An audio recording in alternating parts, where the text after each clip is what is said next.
Shalom and welcome to another edition of the Daily Bread where we discuss the weekly Torah portion. This week's Parashat is called Parashat Shoftim, and it's the fifth Parashat of the book of Devarim, also called Deuteronomy, and this Parashat is called Shoftim, which means judges. And today my message is going to be, I'm going through and recording some of my messages I wrote in previous years. So this one is my first message I wrote on Parashat Shoftim back in 2004-5, and it's called To Hear and Enquire. So in this week's Parashat, back then I had a format, I actually kind of liked it now that I'm looking at it, where I started with practical Torah observance notes from the Parashat. So what can we learn and put into, modern practice from this week's Parashat. So we'll start with that, and then we'll get into my message about called To Hear and Enquire. So to start with practical Torah observance, the first thing that we read in Deuteronomy 16:19, it says, "You shall not wrest judgment." And this is what I call being too fast. So a lot of times this concept of wresting judgment for us today is that many people are too busy in order to give, just judgment. An example of this would be for parents.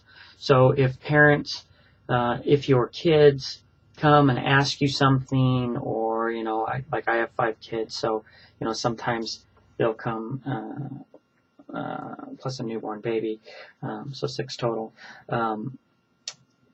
So when one of my kids comes and says, "Oh, so-and-so did such and such," a lot of times, sometimes you're in the middle of something and they're asking judgment from you. They're asking for judgment from you. And so if you're too quick or too busy to sit down and give accurate judgment to all things in your life, for a child, this is essential for them to understand what is right and what is wrong. And so we need to take the time to explain to them the just judgment and deal with the issues that they're having, because they're really at a foundational point where they don't have judgment yet, and they're learning the foundations of just judgment. So we shouldn't just push them away or tell them, "Okay, go away, I'm busy," or something like this. But this carries over not just with children, all the time. We bypass things where we have a chance to really contemplate and consider just judgment. And that's what we need to do. We are not supposed to wrest judgment. So if we're supposed to have good judgment, it means that we need to take the time and have just judgment in all the things that we do. There's so many choices and things that we make, and we don't give them the due diligence of having just judgment and really considering the judgment in the choices that we're making. So it's just something to be top of mind. Don't be so busy and so caught up in the moment and too fast in life to have judgment. We need to have righteous judgment in all things. Next point comes from Deuteronomy 19:15, which says, "One witness shall not rise up against any man for any or against a man for any lawlessness, or for any sin, in any sin that he sins. The mouth of 2 witnesses or the mouth of 3 witnesses shall a matter be established." And this is what I call examining further. So many times I feel in my own personal life, as I've grown and as I mature as a human being, I found that a lot of times, take politics as a great example. Politics is going the opposite way of having just judgment. Smear campaigns and political sound bites are all designed to take complex matters such as our economy, which people dedicate their whole lives to, and it's a social science, so it's not an exact science, and still haven't got all the answers. Very complex thing. But politicians know that average everyday Joes aren't going to spend that much time learning about how things actually work and how interconnected and how complex our economy is. So they dumb it down to the lowest common denominator, and they oversimplify it to where it becomes an issue of, the government is spending too much. Yeah, there's a great example. Well, this is a huge society. We have, hundreds of millions of people, and you're not going to manage a massive group of people like that without some regulations, without some rules, without some systems in place, or it'd be utter chaos. And so it's been dumbed down to such a point that we just say, well, the government's spending too much money. Well, maybe they are. But the fact is when you make decisions with little information on a complex matter, you're usually going to make the wrong decision because you don't bring enough factors into play. And it's the same when I hear people talking about the Torah and the scriptures. Many times they don't study enough. They don't know a larger scale view of the Torah to be able to take that theory or whatever it is and work it across many concepts throughout the whole Torah to see if it's right or wrong or how it needs to be, positioned correctly. Even if you have the right thing, you may not be applying it correctly. This is a situation where usually they don't take enough factors into play.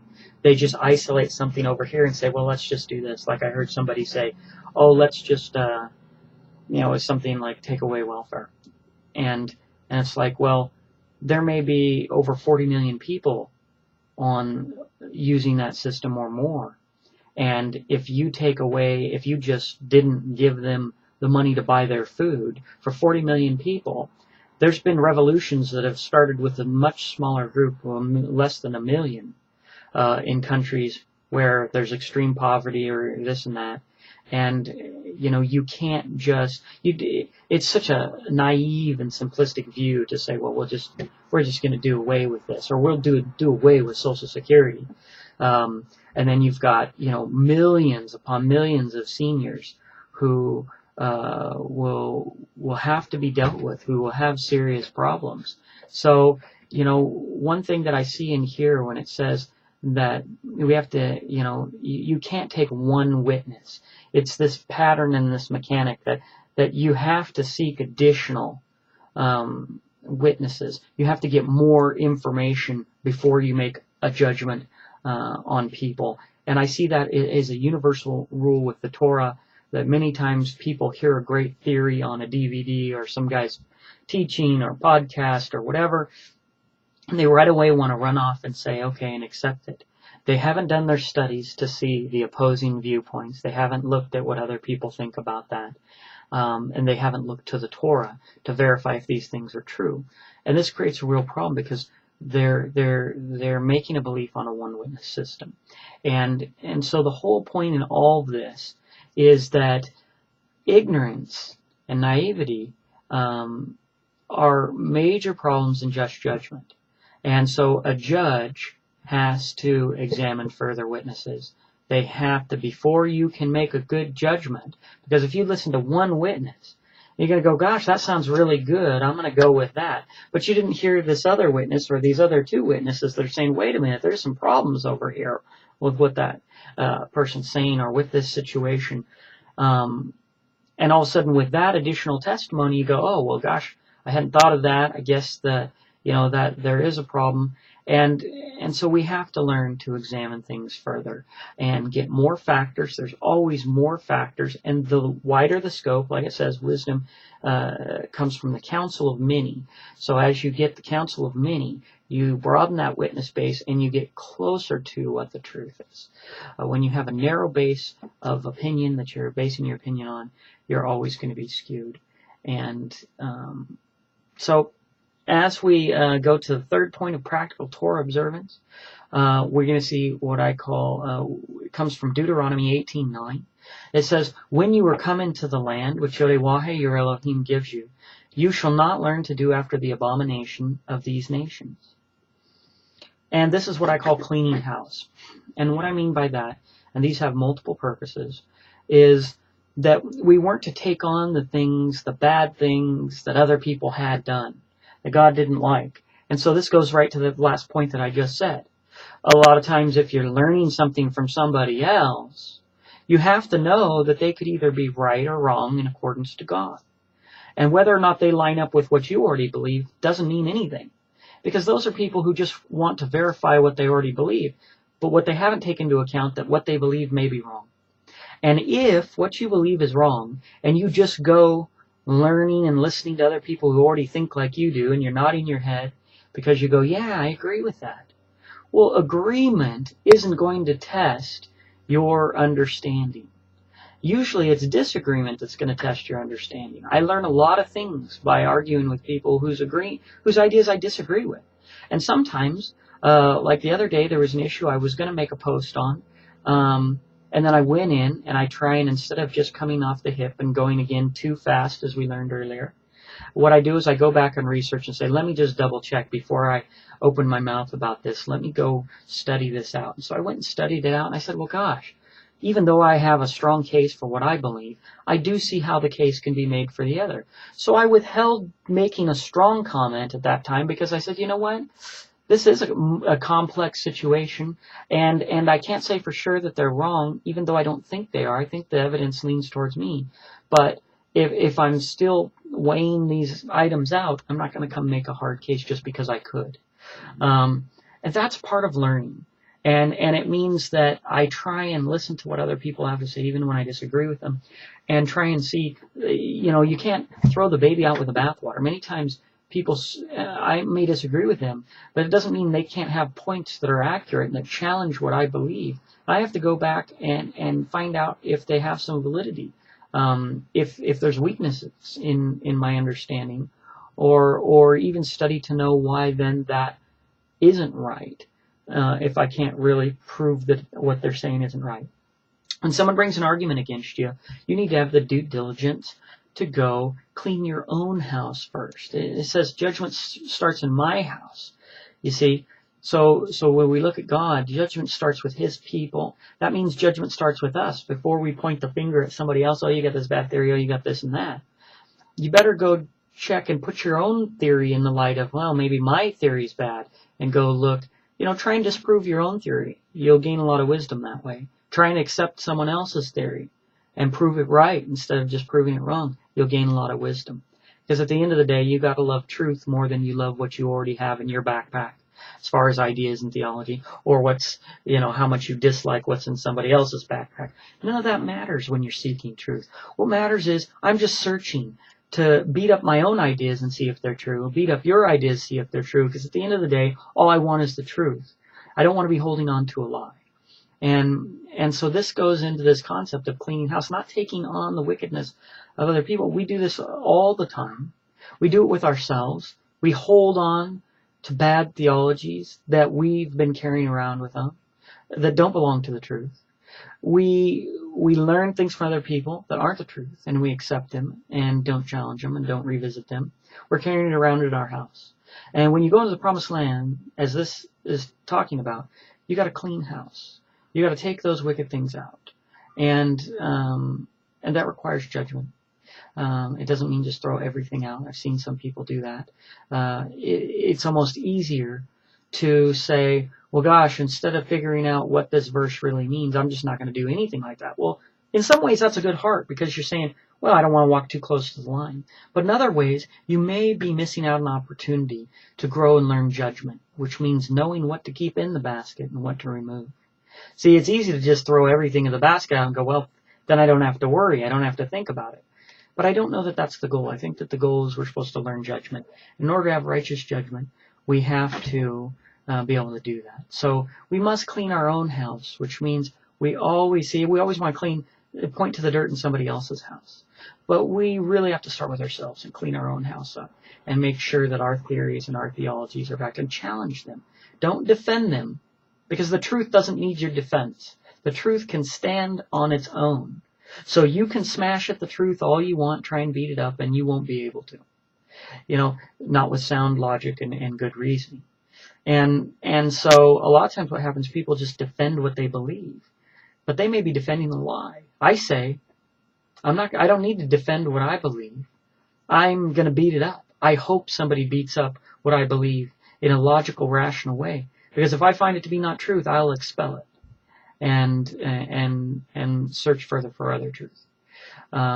So those are the points of practical Torah observant for this week's Parashat. You have thinking too fast, making judgment, being too busy to make judgment, letting your judgment rest.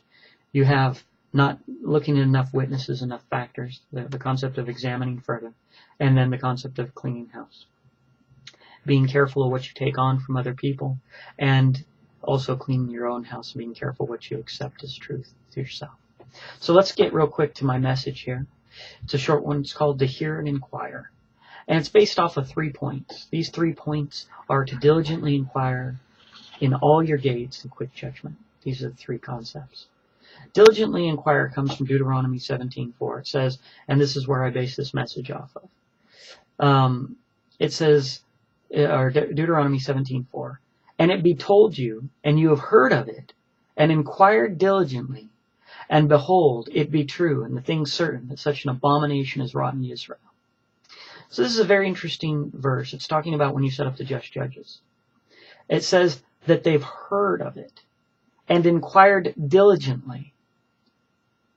Now, this diligent inquiry is part of the problem that I see in today, is many of us, we've been taught, right, like success and business literature, it says, I've heard it said that, well, successful people are quick to make a decision and slow to change it, while unsuccessful people are slow to make a decision and quick to change it. And I got to disagree with that. I agreed with that for many years.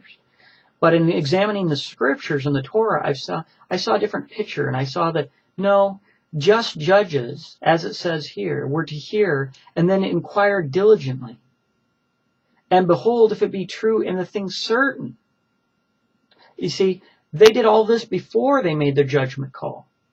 So they were willing to hear, but they were slow in their inquiry, in their decision making, because they need to examine the facts first and diligently inquire first, examine the witnesses, look at all this, and then they'll get to the judgment. But many people, what they do, and I've seen it many times on Facebook, is I've posted things before where people quickly said, oh, you shouldn't do this or say that. And they didn't watch the video that I was responding to. They didn't look at the facts. They didn't see what it was. They quickly made a judgment call. Oh, is this speaking against a brother? You should go to him, or blah, blah, blah. I've heard all kinds of different things. But they haven't asked, did you go to him? They haven't looked at the material, if it was posted or a PDF or whatever it was, to examine first and then say, oh, well. Like I love the one people throw around, Lashon Hara, all the time. Oh, people, anything you say that isn't positive is all of a sudden speaking evil. And they've overused that to the point they don't even understand what that means. If that's the case, you're going to go through the Torah and you're going to find all these people, Moshe, over and over again. When he says, oh, you've been rebellious since the day I knew you. Oh, he's speaking Lashon Hara. It's like, really? Are you sure? Have you examined the facts? Have you looked at to see what was going on? But this comes when we walk into a scene and we quickly make a judgment. We do it all the time. We do it with looking at people. We do it, where people jump in and they haven't done the diligent search. When people are arguing on Facebook, I see it all the time. People jump in to either accuse one person or agree with the other. And they haven't actually taken the time to say, well, let me examine this whole conversation and base it off of Torah and give a righteous, just judgment and say, what should the judgment be? And that means sometimes people who you are friends with, you might have to disagree with their judgment, because you can't be a respecter of persons. Right judgment is right judgment. And that includes other people who, when you don't like them or they're wrong, there's a guy on here who I disagree with.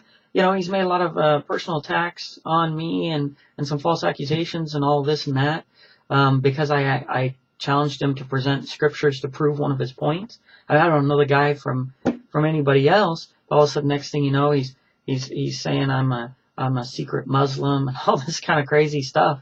And the thing is, though, that I've heard some of his podcasts, and though I disagree with many of his theories, I don't think they're necessarily scripturally sound. There's stuff that he said that I do agree with. And most people can't do that. They got to say, oh, I got to demonize this person. I got to do this and that. And the fact is we have to take each issue by itself and evaluate whether it be true or not.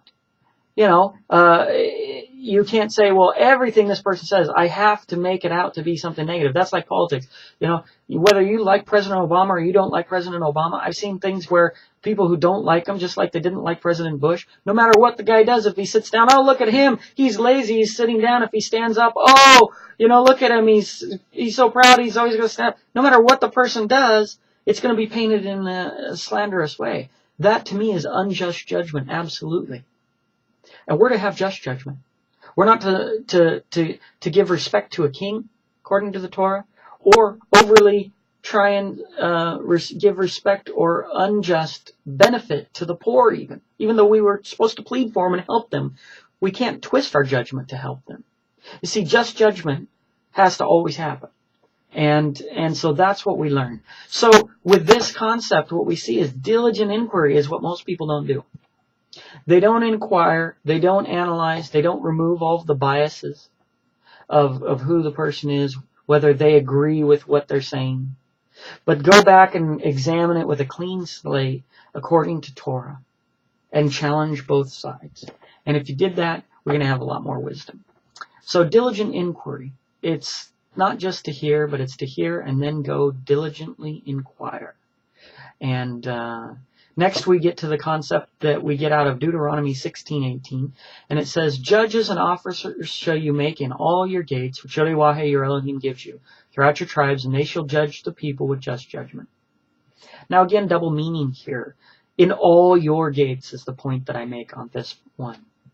All your gates. And symbolically, some people believe that these gates, the gates, it's what divides what comes and goes out. And so your gates, even personally, could be like your mouth, right? Some things come into your mouth. Some things go out, as Mashiach talked about what polluted a man was what comes out of their mouth, because it proceeds from the heart, not just what goes into a man's mouth. And then you got your ears, right? Your ears take in information. Your eyes take in information. Your mouth takes in stuff, and it also puts stuff out. And so what we see is all of our gates, just like our hands, they take things and they put things out there. These are our personal gates. And what we have to understand is that there should be just judgment in everything that we do. If we put our hand to something, right? If we smite somebody, then that's something going out of our hands. And it needs to be just. Because some people, they get all bent out of shape when they hear any kind of argument. And it's like, well, that's part of life, okay? If there's just judges in all the gates and they're judging all these kind of matters and bring the big matters to Moshe, then guess what? You get 6 million people together, there's going to be judgment issues. There's going to be conflict. This kind of kumbaya feeling that we can never have an argument and all that, that's not normal. It's not realistic. It's naive. And sometimes you need an argument. And sometimes there needs to be war. Just as we learn in this week's Parashat, we proclaim peace. But there's times when people who won't give you peace, who come then against you unjustly, then you were to go in and wipe out all the males. That's the command. If you don't like that, then you just disagree with God. That's your problem. But that is how it's spoken. So there's times for love and there's times for war. And this is as a nation and individually. It's okay for iron to sharpen iron, and there's times when somebody has done something wrong that they're to be brought before the judges, and they're to be punished. I mean, this is part of it. It isn't just let's just all ignore everybody and we'll all just close our eyes to what other people are doing. Actually, the Torah forbids that. When you see somebody, as we learned in this week's Parashat and last week's Parashat, when you see somebody, if they were causing somebody to go astray, to serve other gods, even if it was your friend, it says, then your hand was to be first to them, to put them to death. It literally commands you to not hide the fact.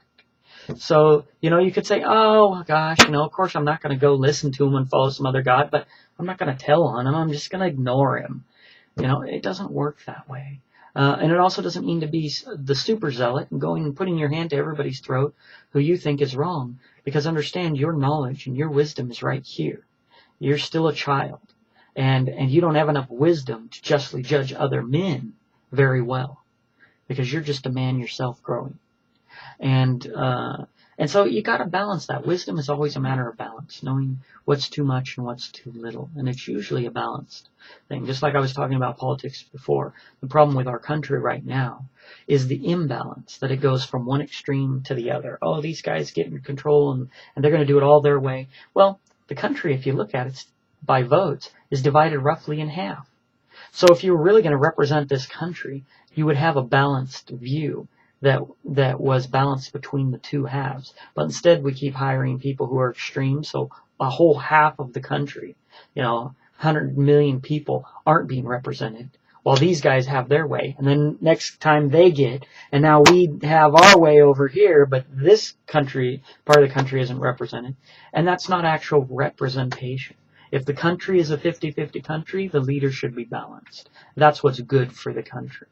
Not, I get everything I want and you get nothing you want. That's not how you get anywhere. And that's why our country isn't getting anywhere. It's just taking turns undoing what the previous administration did.